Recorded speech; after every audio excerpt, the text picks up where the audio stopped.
Welcome to InTouch Live, another speaker series where we provide education, philanthropy, business development, and networking and education. I'm here with IMET, Rich Thompson. He's an incident meteorologist for the National Weather Service. Rich, welcome. Well, thank you for having me, Jason. Appreciate it. No problem. Rich and I have known each other as acquaintances through the National Weather Service spotter program out in the greater Los Angeles area. Their office is in Oxnard. And one of my passions is being a weather geek, and that translates into risk. So we are here with Rich, and he's going to go over what his background is, what an incident meteorology is, and a lot of our audience wants to know exactly what was like during the Palisades and Eaton fire, and we collaborated during that time, and what he was actually, how he was helping out the first responders and the firefighters and CAL FIRE accordingly. So, Rich, take it away.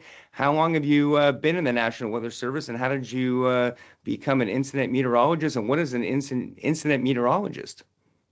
All right, bit background. So I graduated Penn State University with a degree of BS in meteorology. I joined the Weather Service in January 1993 in Chicago. So I was Chicago office for 2 years as an intern.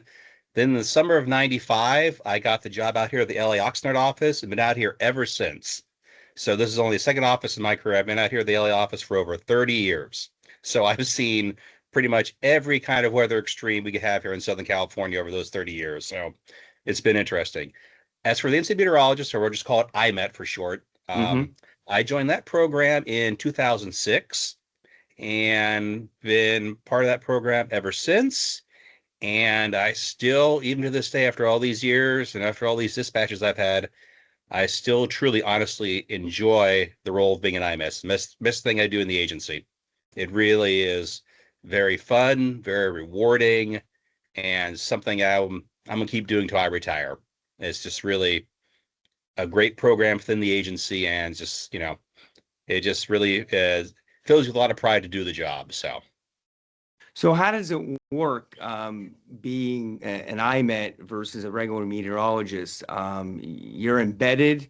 What are the parameters in which that you get embedded with the first responders and the firefighters and all the agencies and resources out there, and how does it work, and how do you collaborate? So take example, the Palisades Fire, when we met last year, how does that work from A to Z? Okay, I'll just use the Palisades as an example because it's all the IMET dispatches pretty much happen the same sort of timeline and so forth. For the Palisades Fire, leading up to the Palisades Fire, January 7th, I was working the fire weather desk at the office. So I still do my routine day job. I'm part of the rotating schedule of forecasters. As you know, we're there 24/7, 365 at the office, monitoring weather, doing forecast, warning, stuff like that. So I was actually working the fire weather desk leading up to the January 7th fire outbreak. And so I was working the fire weather desk and, issuing the red flag warnings, updating the PDS red flag warnings, all that stuff, doing all the calls we do at the office with the fire partners, emergency managers, where there were tons of phone calls that were on, conference calls, things like that, doing emails and stuff like that. Then on the morning of the 7th, I was working the fire weather desk, and we had the news on, and just, they had I think it was KTLA or whatever, just showed a little bit of smoke there in the hills above the Palisades. I looked at it, and I joked with my boss who was working the desk with me. I said, Ariel, I think I might be going to that fire tomorrow. And at last I did. So what happened is the Palisades Fire on the morning of the 7th, with the winds and the very dry conditions we had, it spread very quickly and started down into the community there of the Palisades. And so it got to the point where it got beyond the scope and control of the local firefighters. It became a very complex incident. So what they did, since they knew it was going to be a very complex, significant incident, they ordered up an incident management team, an IMT, and that's just a whole team of fire or wildland firefighter position or people in that wildland firefighting community doing different jobs as part of a team that come in and run the fire. So in this case here, they requested the IMT for the Palisades Fire. And that was occurred later the day on the 7th. Then once that ticket is punched in the system, then they request an IMET, and that's where that I come in. So I got the call in the evening of the 7th. I said, "Yep, I'll be there tomorrow," and got down to the following day in the morning, down to the Zuma Beach base camp. Checked in, and just started rolling up, doing the usual IMET thing from there. So it was just, that's the usual timeline. Something breaks out, becomes a very complex, involved incident, then they request on-site weather support, and that's where the IMETs are requested, and away we go. And then how long were you at Zuma Beach for? I was there for the full 14 days. IMETs, we can be dispatched upwards to 2 weeks at a time. Mm-hmm. And this case on the Palisades Fire, it was a Cal Fire incident, so I was staying in a hotel, so they get us hotel rooms like most other people are. But if I'm on a fire that's in the national forest, like say the Station Fire was an example of this, the Day Fire in Los Padres, in that case, then I'm sleeping in a tent for 2 weeks at a time. Wow. So it's actually, it ends up being a camp trip. And the one thing I always joke with people is, I'm not an outdoorsy person. I don't hike, I don't jog, I don't fish, I don't hunt, I don't go to the beach. I'm not outdoorsy person. Last time I slept in a tent before I started the IMET thing was when I was 10 years old in Weeblos. That's the last time I ever slept in a tent.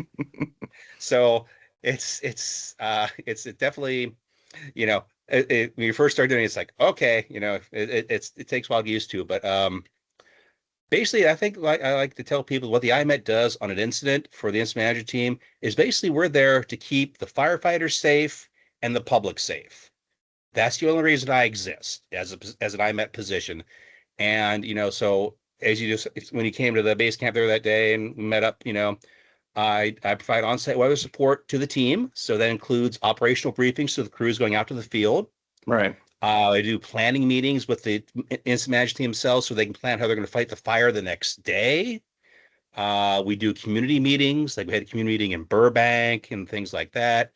I do interviews for the PIO folks, for media, and just from anything that's weather related they need input on. That's why I'm there. So it could be things, just a forecast for the following operational period. It could be, okay, are the weather conditions going to be good enough where we can actually repopulate an area that might have been evacuated, things like that. So it ends up being, I always joke, if nothing else, I'm a very important checkbox for anything that they do on a fire, because everything revolves around the weather one way or another. Oh yeah. Right. Whether it be the actual fire itself or ordering resources and what to do at base camp. It's going to be raining at base camp. They have to batten down the hatches, all these sort of things. So it ends up, that I'm always an important part of any meeting, so it's kind of cool. And that's where I say it's a very rewarding job, because I know my forecast is being used directly and immediately by the firefighters. If I'm working in the office on a night shift, I press the button at 3:00 in the morning, my forecast goes out. I don't hear anything about it unless it's a bad forecast, unless it's a bust. But on a fire, I issue a forecast. I get feedback almost right away from the fire crews, from the incident management team, because, if the forecast is good, they say, oh, good job. If the forecast is off, they'll definitely let me know, because that factors into their safety. So if the forecast, is not accurate and, I forecast something wrong, they'll let me know, which is good. It's getting that good and get that direct feedback so I know what I can do to improve my forecast for them. So it's just a very, it's a very intense job at times, but again, it's just very rewarding just to being a part of this whole process. And I think people really don't understand how complex, these things are. All the moving parts that go into fighting a wildfire. It's just not the crews out in the fire line. It's everybody at base camp, a caterer, shower unit, all this management team, all these things go into it. It's always just fascinating to be a part of it, because it never ceases to amaze me just seeing the whole machinery in motion. It's really like, wow. And that's why I'm very tired of doing this. When we went to the incident command post, it was impressive how much resources were out there. You had your trailer, and then you were giving your updates, and that was one of the most challenging weeks. I can go back to the earthquake in '94, primarily because on the insurance side, we lost, we had about over 100 claims. We lost 36 structures between the Eaton fire and the Palisades fire, and a lot of the folks that were getting the information. The beginning of the week, you had the offshore winds coming from the northeast, and then they flipped to an onshore, and then that was coming over to the west side by Mandeville Canyon, Brentwood, and Mountain Gate, that sort of thing. And it was a challenging week. And yes, it was. If it wasn't for what you do and the firefighters and everything else, they could have lost the west side of Los Angeles. Yep. And that's, like both me as an IMET, and also just I like to stress, how well my entire office did with this event. Yeah. If people will follow along, we had, we were warning the firefighters about the weather potential for days in advance. Now, unfortunately, with wildfire, the one thing you can't really predict is the fire actually igniting. So that's the one thing. But we knew we were telling them for days and days, if this fire gets started somewhere, this is going to be one of the most extreme wind events we've had in recent memory. It was. And it's like, so it was, and it's like, okay, and the nice thing is, we have a very long and very positive partnership with our fire partners. So we tell them something's going to happen like that, they know we're not joking, and they have great trust in what we're forecasting, and so they'll act on it with almost without question. It's really nice because we built up that sort of cachet with them, that we've done such a good job over the years, both in our forecasts and just communicating and, going to workshops and things like that. So it's just, it's really very, very cool. It's actually one of the proudest things my time at the office in Oxnard is probably the best event I was ever a part of in terms of forecasting it, messaging it, and so forth. I think the office just did a spectacular job. Yeah, unfortunately, they were ahead of the game, and the only thing you can do is get the message out, and use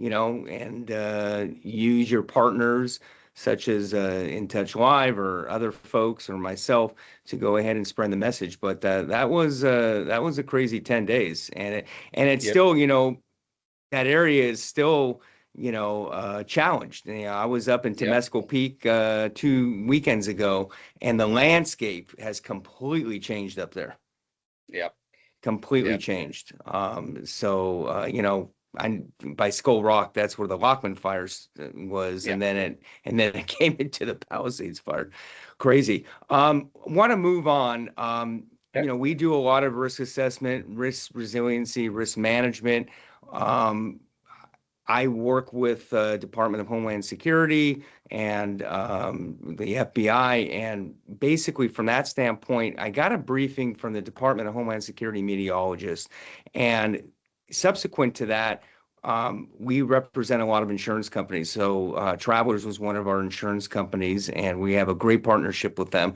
And they were talking about weather, and they were talking about risk and the so-called El Niño or Super El Niño that's coming. And they were talking about how they were changing their rate, and it's not just Travelers, it's other companies, to the point where they are looking at the models and El Niño and causing the damage in previous years regarding property loss and loss of life. What are you seeing from El Niño? Because where I'm sitting, it's we're in the beginning of April. I think it's April 6th today when we're recording this. You're not going to know until September or October really what El Niño is going to do. We've had a very challenging winter, basically from a weak La Nina that has caused a change in the jet stream and the polar vortex hanging out on the East Coast, which has created a high pressure dome on the west. And all of March, except for one day, was like 80 to 90 degrees in LA and Santa Ana winds. This change or this whiplash to El Niño, what are you seeing? And, maybe you can talk to the naysayers about the Super El Niño and a hurricane coming into Los Angeles.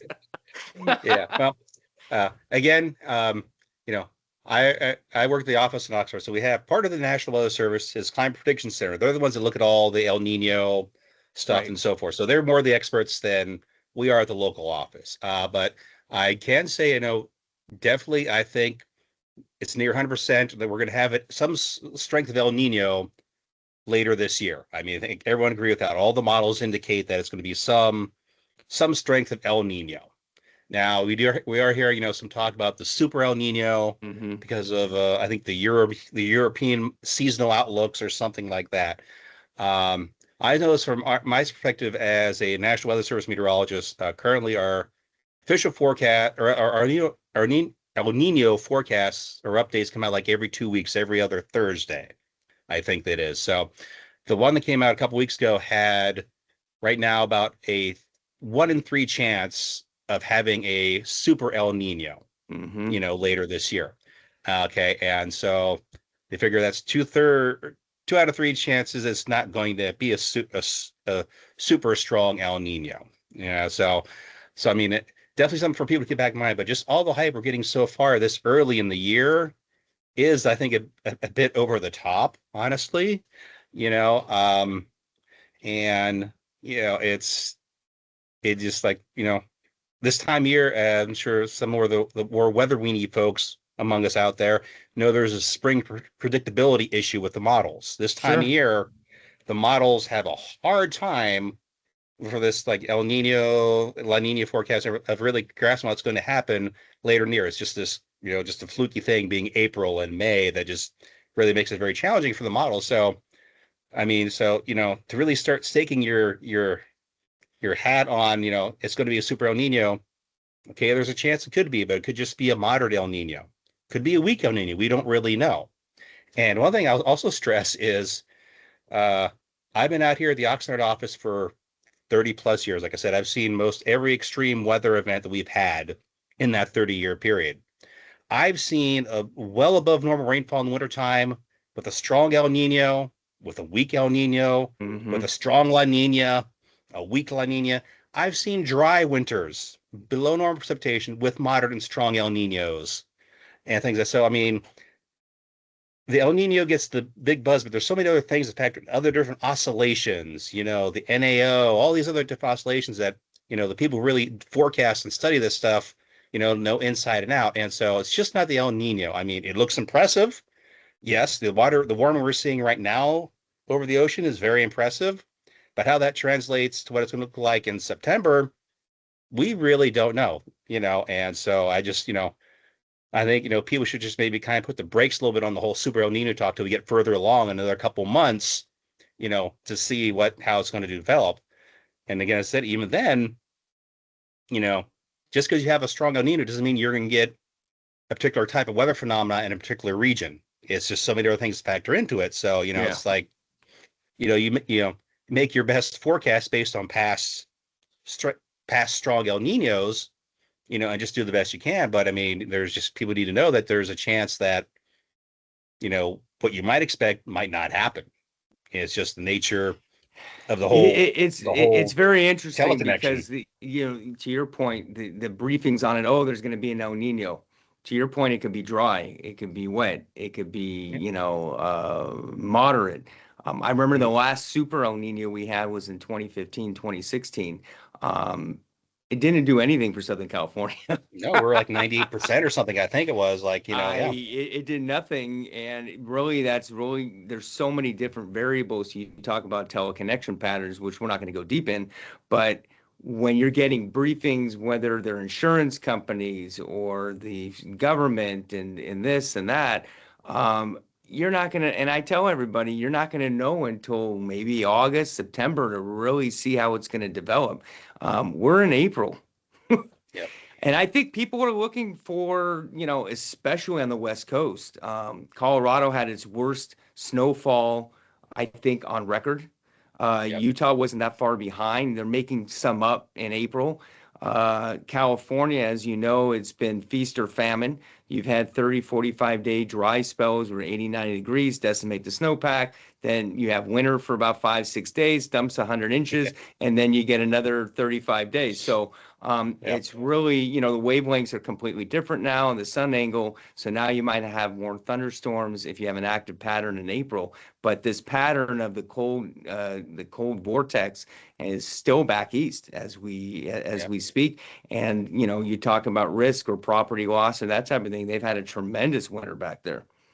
Very challenging winter where, you know, out here it's, you know, you get 4 or 5 days of, you know, off and on moderate rain, and then that's it. And I could tell you things are starting to dry up. I mean, this wet weather might be a godsend in the next week or two that we're getting, or active weather to, you know, soften up the soils. But it's pretty arid out there when you go hiking into the hills.